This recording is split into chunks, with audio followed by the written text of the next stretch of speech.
Sejam muito bem-vindos a um boletim Coppola de especulação e conjectura. A dúvida que me intriga é muito simples. O Lula é ou não é um ladrão? Eu gostaria muito de saber a sua opinião, portanto eu peço que você visite o canal Caio Coppola no YouTube e o meu Instagram, que é @boletimcoppola.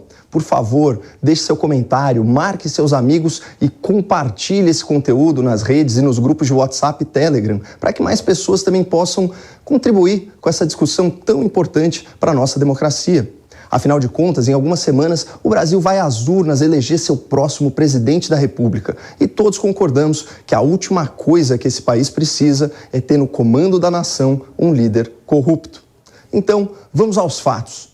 Apesar de já ter sido condenado e preso por corrupção e lavagem de dinheiro, até hoje Lula da Silva alega que é inocente, que nunca cometeu esses crimes. Muito convencido das suas próprias qualidades, o petista fez a seguinte afirmação em 2016. Tem uma coisa que eu me orgulho nesse país, e não bate a cabeça para ninguém, é que não tem nesse país uma viva alma mais honesta do que eu. Nem dentro da Polícia Federal, nem dentro do Ministério Público, nem dentro da Igreja Católica, nem dentro da Igreja Evangélica, nem dentro do sindicato, nem no meio de vocês. Pode ter igual, mas eu duvido. Mesmo se autodeclarando um símbolo da honestidade, um modelo de caráter, Lula foi julgado e condenado por 10 juízes, desembargadores e ministros em 3 instâncias diferentes da Justiça e passou 580 dias hospedado na Polícia Federal de Curitiba. Mas então, em 2019, para a surpresa e espanto de muita gente, o STF, cuja maioria dos integrantes foi indicada pelo PT, decidiu que criminosos poderiam aguardar o andamento dos seus processos em liberdade.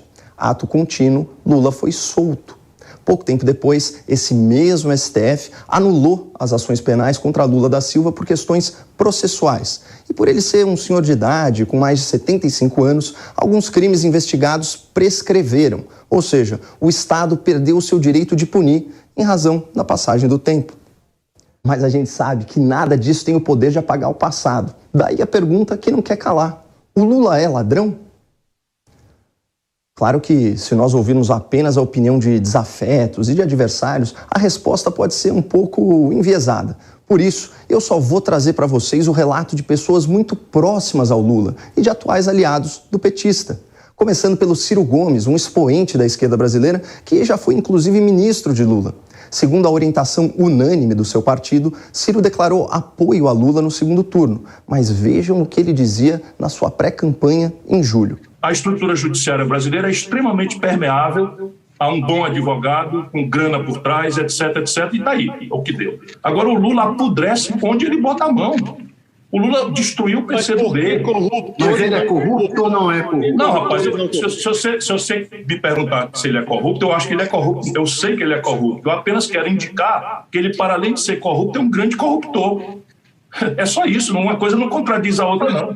Contraditório mesmo é declarar apoio a um encantador de serpentes que você diz saber que é corrupto e que vai apodrecer o Brasil. Mas enfim, outra ex-presidenciável que anunciou voto em Lula no segundo turno foi a senadora Simone Tebet.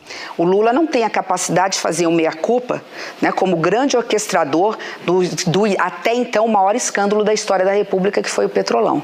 Não vamos aqui dourar a pílula. Nós estamos falando de um governo que primeiro usou o mensalão como mesada para comprar o Congresso Nacional, depois, numa reeleição para se manter no poder, um Petrolão dividindo com partidos políticos. É verdade essa culpa. Eu faço esse reconhecimento. O governo do PT não faz, até hoje nega que houve esse escândalo. Mas agora, Simone Tebet justifica seu apoio a Lula no segundo turno, dizendo que ele tem, aspas, compromisso com a democracia e com a Constituição. É uma mudança da água para a cachaça. Primeiro, ela acusa Lula de comandar um esquema bilionário de corrupção para se perpetuar no poder e denuncia que o PT subornou o Congresso para governar. Mas aí depois ela chama tudo isso de democracia e enaltece o respeito de Lula à lei e à Constituição. Eu estou completamente perdido aqui.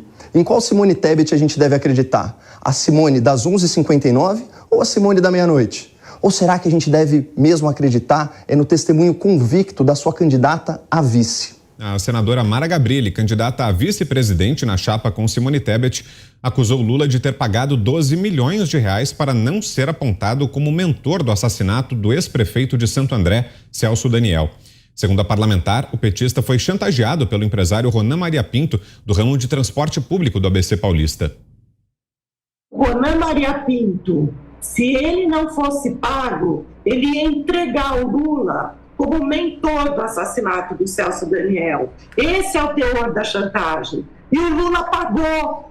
Como é que alguém que não tem nenhum envolvimento pagaria? Olha, na boa, esse assunto é muito pesado e eu não quero fugir do tema. A discussão aqui é se o Lula é ladrão, não se ele é mentor de um assassinato. Me perdoem a digressão e vamos voltar para a pauta, resgatando a opinião de um outro candidato a vice, o vice do Lula, Geraldo Alckmin, o tucano das penas recém-avermelhadas. Olha, eu acho que o Lula é o PT, né? O Lula é o retrato do PT. Partido envolvido em corrupção, sem compromisso, né, com as questões de natureza ética, sem limites. É muito triste, né, o que nós estamos vendo. Triste seria ter uma pessoa dessas na presidência da República, imagina? Um corrupto sem ética nem limites. Deus nos livre. Mas o que será que o Alckmin pensava sobre os planos políticos do Lula antes de ter sido convidado para o esquema? Depois de ter quebrado o Brasil, Lula diz que quer voltar ao poder. Ou seja, meus amigos, ele quer voltar à cena do crime. Não, peraí. Se o Lula quebrou e saqueou o Brasil, por que o Geraldo iria se juntar a ele agora? Só para chegar ao poder? É tudo muito confuso. Ainda bem que nós temos o Poder Judiciário e a imprensa livre para fiscalizar a atividade política. Recentemente, William Bonner, âncora do Jornal Nacional, afirmou que Lula não deve mais nada à justiça. Já o ministro Gilmar Mendes, do STF, elogiou a defesa de Lula no tribunal e chorou ao prestar uma homenagem ao principal advogado do petista. Mas o engraçado é que essa mesma emissora e esse mesmo magistrado tinham um discurso muito diferente há pouco tempo. O ministro Gilmar Mendes, do Supremo Tribunal Federal, voltou a criticar o Partido dos Trabalhadores. O ministro disse que a Operação Lava Jato interrompeu o que ele chamou de plano perfeito para o PT se eternizar no poder.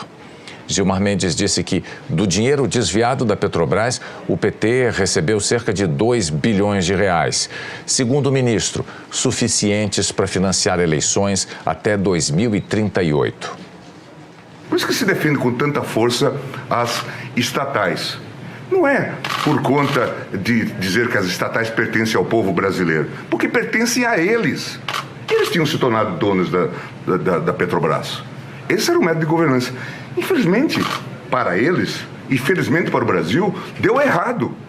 Isso revelou, e nós estamos nesse caos por conta desse método de governança corrupta. Nós temos hoje, como método de governança, um modelo cleptocrata. A palavra cleptocracia tem origem grega e quer dizer Estado governado por ladrões. Calma um pouquinho.